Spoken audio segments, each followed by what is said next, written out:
ஓம் சாய்ராம். என் அன்பு குழந்தையே, ஷீரடியிலிருந்து உன்னிடம் பேச வந்துள்ளேன். உன் பிரார்த்தனை நிறைவேறும். இந்த சாயப்பாவை நிராகரித்து விடாதே. உனக்கான அவசர செய்தி என் செல்லமே. இந்த நல்லதொரு காலை பொழுதில் உன்னை தரிசிக்க நான் உன்னிடம் இருந்து ஷீரடியிலிருந்து உன்னிடம் பேச வந்திருக்கிறேன். என் கண்ணுக்குள் உன்னை வைத்துள்ளேன். எப்படிப்பட்ட பாதுகாப்பில் இருக்கிறாய் என்று நினைத்து சந்தோஷப்படு. உன்னை உன் கூட பழகுகிறவர்கள் மனிதர்கள் கைவிடலாம். இந்த சாயப்பா உன்னை கைவிடுவேனா? என்னை நம்பிய உன்னை கைவிடவே மாட்டேன். உன்னை தடுக்க 1000 கைகள் இருந்தாலும் உன்னை தாங்கி பிடிக்க என் கைகள் உள்ளது. எழுந்து வா, சோர்ந்து போக வேண்டாம். உன் கண்களில் எப்போதும் கண்ணீர் வந்தாலும் அதை துடைத்து உனக்கான கஷ்டத்தை போக்க உன் சாயப்பா நான் நிச்சயமாக எங்கிருந்தாலும் எந்த திசையில் இருந்தாலும் உன் நோக்கி வந்து விடுவேன். நிச்சயமாக ஏதாவது ஒரு ரூபத்தில் உனக்கு துணையாக நான் இருப்பேன். ஆகவே நம்பிக்கையுடன் நகரப்பழகு. உனக்கானது எதுவும் உன்னை விட்டு போகாது. இதோ உன்னை சேர வேண்டியது நிச்சயம் ஒரு நாள் உன்னிடம் வந்து சேரும் நேரம் வந்துவிட்டது. ஆனால் என் செல்ல பிள்ளையே, நீ நடந்ததையே நினைத்து வருத்தப்பட்டு கொண்டிருக்கிறாய். கவலைப்படாதே. உன் சாயப்பா நான் இருக்கிறேன். உன்னை ஒதுக்கி வைத்தால் கவலைப்படாதே. யார் உன்னை எந்த தூரத்தில் வைக்கிறார்களோ அந்த தூரத்திலிருந்து வாழ கற்றுக்கொள். அதனால் ஒரு நஷ்டமும் இல்லைதானே. தேவைக்காக இந்த சாயப்பாவை தேடாமல் தேவையே நீதான் சாயப்பா என்று என்னிடம் நாடி வந்திருக்கிறாய். ஆகவே அப்படி இருக்கும் பட்சத்தில் தேவைகள் அனைத்தும் பூர்த்தியாகும். நல்லவர்களுக்கு மட்டும் துன்பம் ஏன் சாயப்பா என்றுதானே என்னிடம் கேட்கிறாய். உரசாமல் வைரத்தை பட்டத்தீட்டக்கூடாது. நெருப்பிலிடாமல் தங்கத்தை தூய்மைப்படுத்த முடியாதல்லவா? அதுபோலத்தான் எந்த காலத்திலும் இந்த பிரபஞ்சத்தில் நல்லவர்கள் சோதனைக்குள்ளாவார்கள் தான். ஆனால் ஒன்று சொல்கிறேன், நல்லவர்கள் என்றும் விழுந்து விட மாட்டார்கள். என்னை வழிபட நினைத்தால் விரதம் வேண்டாம், விளம்பரம் வேண்டாம், அலங்காரம் வேண்டாம். மனதில் களங்கம் இல்லாமல் இருந்தால் போதும். அவர்களுக்கு நான் என்றும் அடிமை. ஆம் செல்லமே. ஆகவே வாழ்க்கையில் எதுவுமே நிரந்தரம் இல்லை எனும்போது தோல்விகளும் வெற்றிகளும் மட்டும் எப்படி நிரந்தரமாகும்? வெற்றி என்றாலும் தோல்வி என்றாலும் சமமான நிலையில் இருக்கும் மனதை கொண்டு விட்டாலே எதுவும் நம்மை பாதிக்காது. ஆனால் இன்று இருக்கும் இளைய தலைமுறை தோல்வி என்றால் உடனே நத்தையாய் கூட்டுக்குள் சுருங்கி ஒடுங்கி விடுகின்றனர். சிலர் மதிப்புமிக்க உயிரையும் மாய்த்து கொள்கின்றனர். இதை தவிர்க்க நல்ல நல்ல எண்ணங்களை மனதில் வளர்த்து வெற்றி தோல்வியை சமமாக மதிக்க கற்றுக்கொள்ள வேண்டும். என் செல்லப்பிள்ளையே, பலம் கொண்ட உடலை விட தன்னம்பிக்கை கொண்ட மனமே சிறந்தது. இன்றைய தலைமுறைக்கான தன்னம்பிக்கை ஊட்டும் இதை படித்து மனதில் பதிந்த உனக்காக சில பழமொழிகள், சில பொன்மொழிகளை சொல்கிறேன். பலம் கொண்ட உடலை விட தன்னம்பிக்கை கொண்ட மனமே சிறந்தது.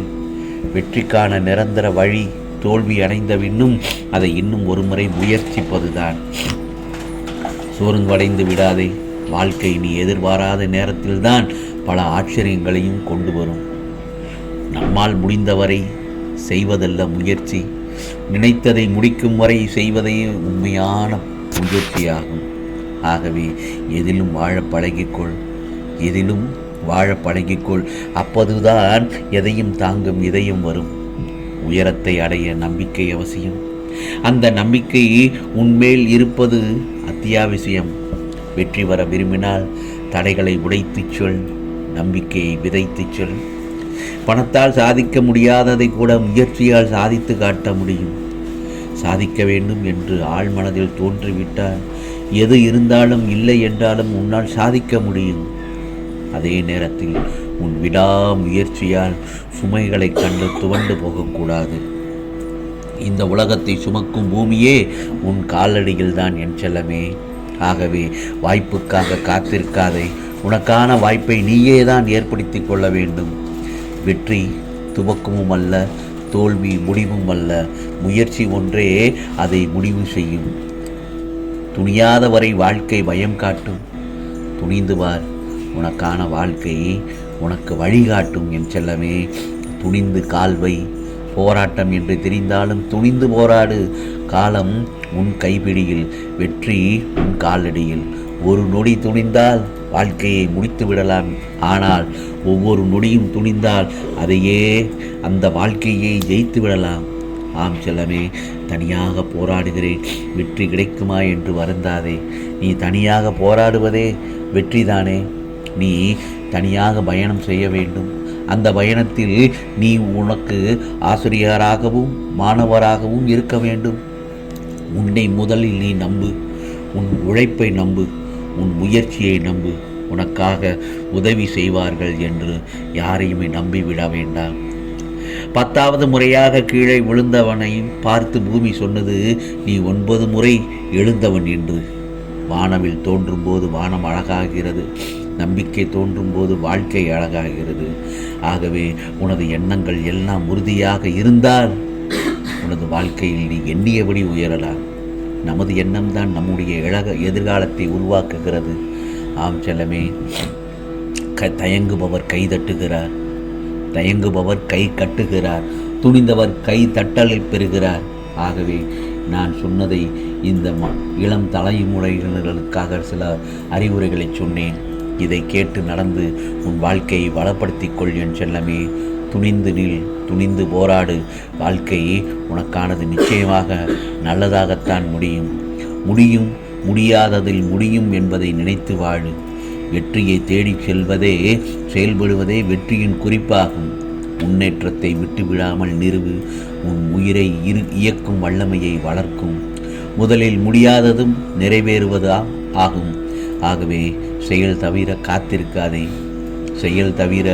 காத்திருக்காதே. நம் முயற்சியை நினைத்துவிடு. முயற்சி நிறைவேற்றுவதை பொருத்தமாக கொண்டு வாழும். முன்னேற்றம் அடையாளத்தை அடிக்கும். ஆகவே அதனை விட என்னை யாரும் நிராகரிக்க முடியாது. ஆகவே நான் சொல்வதை எல்லாம் கேட்டு நடந்தால் உன் வாழ்க்கை இன்றைய பொழுது நல்ல பொழுதாக விடிந்திருக்கிறது. மேலும் உனக்கான வளர்ச்சியை உன் சாயப்பா உனக்காக, நான் உன் துணையாக இருந்து உனக்காக போராடி வெற்றியை பெற்று தருவேன். இது சாயப்பாவின் சத்திய வாக்கு, அருள் வாக்கு. உனக்கானது நிச்சயமாக எல்லாம் நல்லதே நடக்கும், நல்லதே நடக்கும்.